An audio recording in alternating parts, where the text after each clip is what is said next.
y tomando la mano de la niña, le dijo: Talita Kumi, que traducido es: niña, a ti te digo, levántate.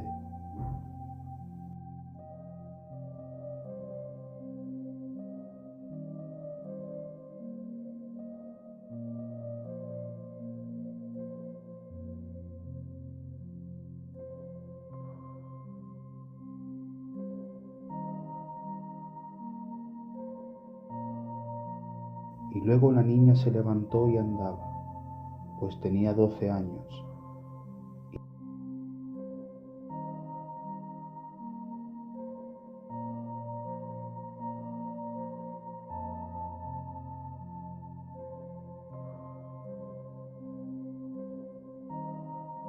Y se espantaron grandemente, pero él les mandó mucho que nadie lo supiese, y dijo que se le diese de comer. Buenas a todos, que la gracia y paz del Espíritu Santo esté con todos vosotros. Hoy vamos a hablar de este suceso, esta resurrección, esta sanación de esta niña, de esta muchacha, esta narración que la encontramos en Marcos capítulo 5, versículos 21 al 42, o similar también en Lucas 8, 40 al 56 y Mateo 9, 18 al 26.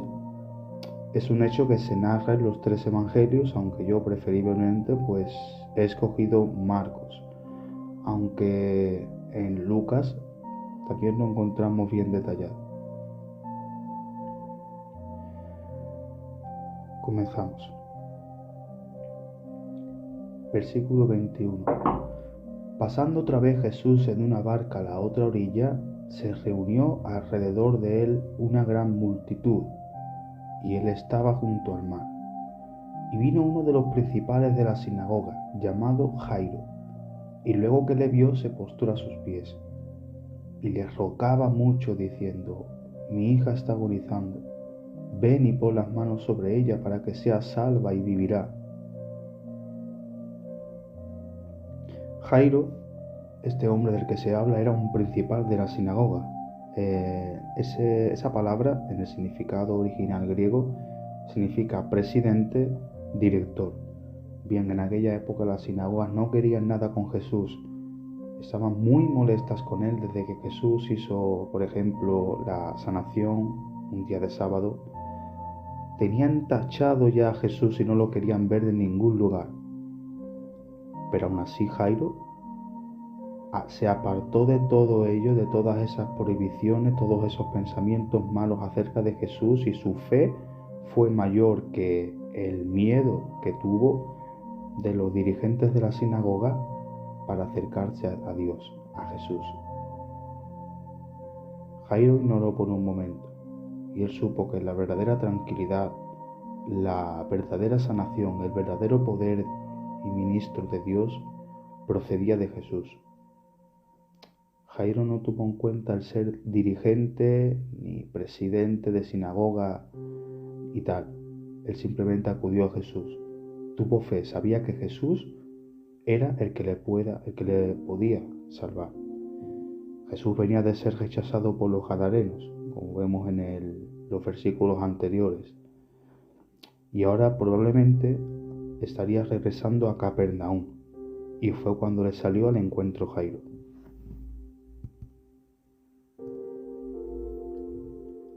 Entre medio de estos acontecimientos, mientras Jesús se iba a dirigir a la casa de Jairo, donde estaba esa niña, también se nos habla de una muchacha, la cual llevaba 12 años enfermas.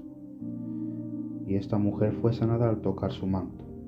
Es un hecho en el que no nos vamos a detener, pero yo pienso que si está incluido es porque tiene relación también con esta muchacha, con esta niña que llevaba 12 años muerta, con esta niña de 12 años que estaba muerta.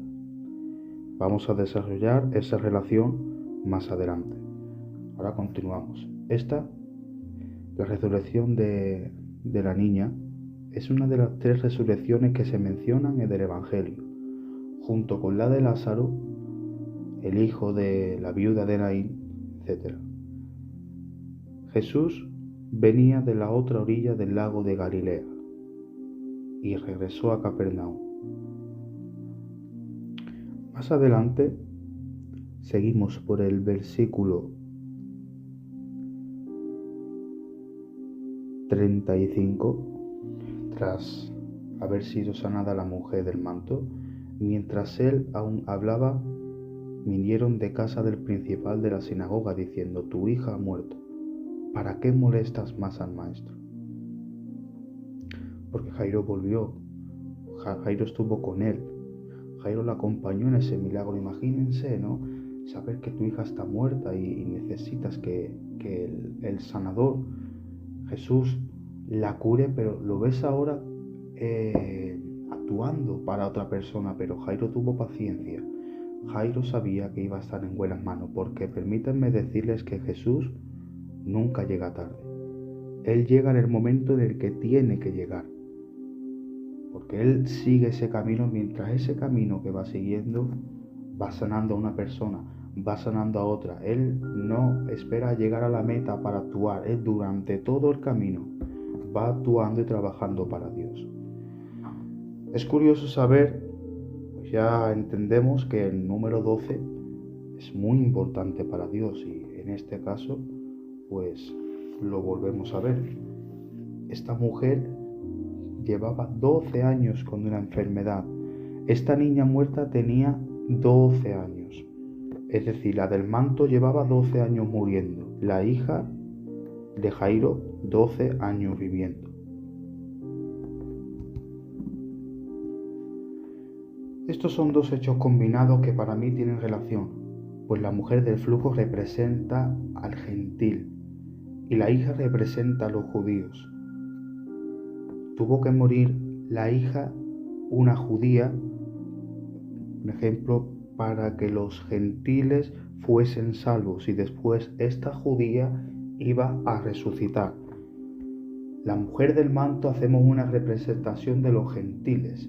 El Señor sanó a los gentiles dejando morir al judío para luego ir a resucitar al judío.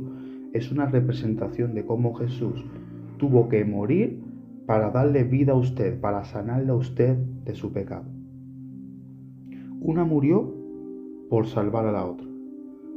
Léase Romanos 11:15. Porque si su exclusión es la reconciliación del mundo, ¿qué será su admisión, sino vida entre los muertos? Esta mujer del manto tuvo que acercarse a Dios por fe. En cambio, el judío, la niña de Jairo, no hizo nada, estuvo dormida, pero tuvo un muchacho que intermedió por ella. El padre de Jairo intervino para salvar a esta muchacha judía. Es decir, la salvación de esta mujer del manto se produjo a través de que ella se acercó a Dios. En cambio, el judío tiene a su Salvador en su familia, en su casa. El padre, en cierta manera, salvó a la niña porque fue a pedirle ayuda a Jesús. Jairo era líder, pero él sabía que había alguien por encima tuya, porque siempre habrá alguien encima tuya hasta el momento de llegar a Jesús. Jairo salvó a su hija a través de un mediador, así como hizo Dios. Jesús es nuestro mediador. Primera de Timoteo 2:5. Entonces, versículo 35. Tu hija ha muerto. ¿Para qué molestas más al maestro? Parece que se perdió un valioso tiempo, ¿verdad? Pero no fue así. Jesús, luego que oyó lo que se decía, dijo al principal de la sinagoga: no temas, cree solamente. Hay veces que tenemos un problema y que ya lo damos por sentado. Hay veces que hemos recurrido a todo, pero no hemos hecho lo más importante, que es recurrir a Jesús. Entonces ese problema ya lo damos por muerto, damos por imposible de solucionar.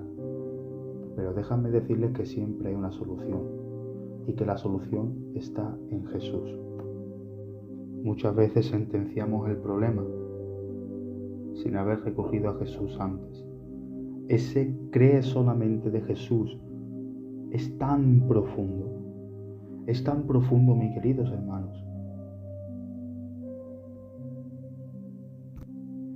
Este cree en el lenguaje original significa tener fe, confiar en que en Jesús el Mesías es capaz y listo para ayudar a sus seguidores. Y no permitió que le siguiese nadie, sino Pedro, Jacobo y Juan, hermano de Jacobo. Y vino a casa del principal de la sinagoga y vio el alboroto, y a los que lloraban y lamentaban mucho, y entrando les dijo: ¿Por qué alborotáis y lloráis? La niña no está muerta, sino duerme.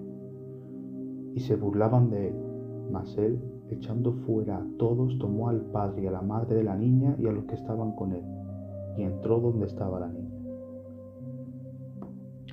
Jesús pidió que le siguieran sus principales hombres de confianza. Léase capítulo 9, versículo 2, o capítulo 14, versículo 33 de este libro de Marcos. Ya en otras ocasiones ya le habían acompañado estos hombres. Tu hija ha muerto nos recuerda la poca fe que tuvo también la mujer de Job. Déjalo estar. Esas veces en las que ya damos un problema por hecho y no entendemos que Dios es capaz de solucionarlo y arreglarlo todo, incluso cuando ya algo físicamente imposible como es una muerte, Jesús puede actuar, porque ni la muerte se enseñorea de él. Romanos capítulo 6, versículos 8 al 10. Creemos que Dios es fiel y justo para perdonar nuestros pecados. ¿Sabes lo que es ser fiel? Ser fiel bíblicamente es una persona digna de confianza conforme a su deber y su promesa. Al igual que también es fidedigno, también se merece que le seamos fiel a Él, como Él lo es con nosotros. En los funerales del Medio Oriente, en aquella época era costumbre armar alborotos de llantos y lamentos, incluso con flautas. Se contrataba a mujeres para que lloraran incluso. Léase Mateo capítulo 9, versículo 23. Pero a Jesús todo eso le estorba. Todo ese murmullo, alboroto, eran piedra de tropiezo. Dense cuenta. La gente estaba armando jaleo, llantos, alborotos, flautas y la niña no se despertaba. Esa niña, con todo el ruido y el jaleo del mundo, no se despertaba. Por mucho ruido y estruendo que había, esa niña no volvía a la vida, no despertaba. Sin embargo, la dulce palabra de Jesús, el dulce socorro de Jesús, fue lo que hizo que esa persona volviera a la vida. Impresionante. Recordamos que Jesús se mueve en silencio. Él no necesita armar un alboroto, un estruendo, un jaleo para él hablar y actuar. Recordamos cuando Dios le habló a Elías. Vinieron vientos fuertes, terremotos, fuego, pero fue a través de un susurro cuando el Señor le habló a Elías.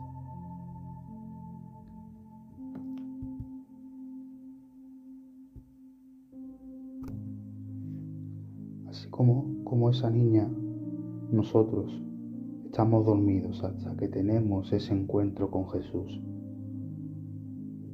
Efesios 5:14.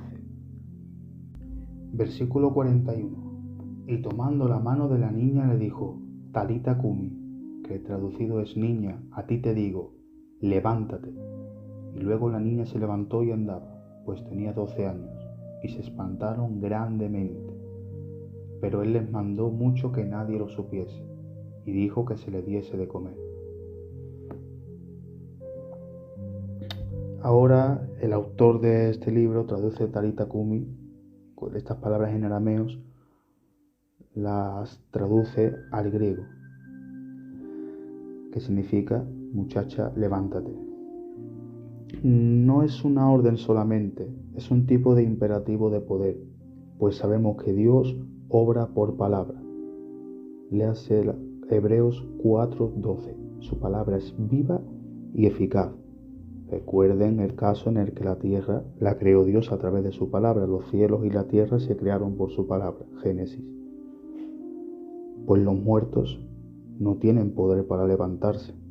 Simplemente si fuera una orden, si esa niña estuviera muerta, esa niña no estaría capacitada para recibir esa orden y levantarse. Pero un llamado de Dios puede ser tan fuerte que puede despertar a un muerto sin necesidad de griterío. Dios mandó que se levantara esa niña, pero a su vez dio el poder necesario para ejercer ese levantamiento, para ese despertar. Con este mandato da el poder para hacerlo efectivo. Pues Dios no te va a mandar algo que no puedas hacer. Dios le toca la mano, le dice que se levante, así como a muchos en el Evangelio. Dios te da la mano y te ayuda a levantarte, así como extendió su mano para ayudar a Pedro a caminar sobre las aguas. Dios te da la mano cuando tú la necesites, pero Él también quiere que tú te muevas, que tú te levantes para ir hacia Él. Despiértate, tú que duermes, y levántate de entre los muertos y te alumbrará Cristo. Él es el que nos despierta y nos llena con su luz. Primera de Juan 1, 9 al 10. Él nos despierta, porque Él es fiel y justo para perdonar nuestros pecados cuando se los confesamos a Él. Creemos que Él resucitó y también entendemos que Él puede traer a los que duermen, así como Jairo lo creyó. Primera Tesalonicenses 4:14. Porque si creemos que Jesús murió y resucitó, así también traerá Dios con Jesús a los que durmieron en Él. Los que se burlaron no vieron la obra de Dios. Jesús los echó fuera porque no tuvieron fe y no fueron dignos de ver ese acto. Esas personas estaban despiertas, pero interiormente estaban dormidas. Eso de estar dormido hay que tener cuidado, hermanos, es peligroso. Recuerden el caso del joven Eutico, este muchacho que estaba sentado en la ventana del aposento alto mientras Pablo predicaba. Este muchacho se quedó dormido, se cayó por la ventana y se murió. Aunque luego lo resucitó Pablo, pero con esto quiero decir que si nos dormimos en medio de la palabra de Dios, nos perdemos y nos caemos, hermanos míos. Debemos permanecer vivos, orando y velando como nos dijo Jesús. Estas mujeres que estaban contratadas para llorar y dar pena, porque al final lo que hacían era retrasar a la obra de Dios, estorbar. Tengamos fe en que Cristo, nuestro Salvador, puede liberar, puede restaurar, puede despertarnos de ese sueño profundo. Pues lo dice la palabra, el Señor al que llama, capacita. Esta niña empezó a andar, empezó a caminar, mostrando así los pasos de una persona que se despierta en el Evangelio. Ahora esta persona necesitaba alimento. Hay dos tipos de alimento, el carnal, pero también el espiritual, que es el más importante todavía. El espiritual es Jesús, el pan de vida. Como dice en Juan 6:51 o Mateo 4:4. Yo soy el pan de vida, y todo aquel que coma de este pan no pasará hambre jamás. Debemos de alimentarnos, o así también como ministros de Dios, alimentar a todos aquellos que están empezando a dar sus primeros pasitos en el Evangelio, a darles ese trozo de pan que necesitan de Dios.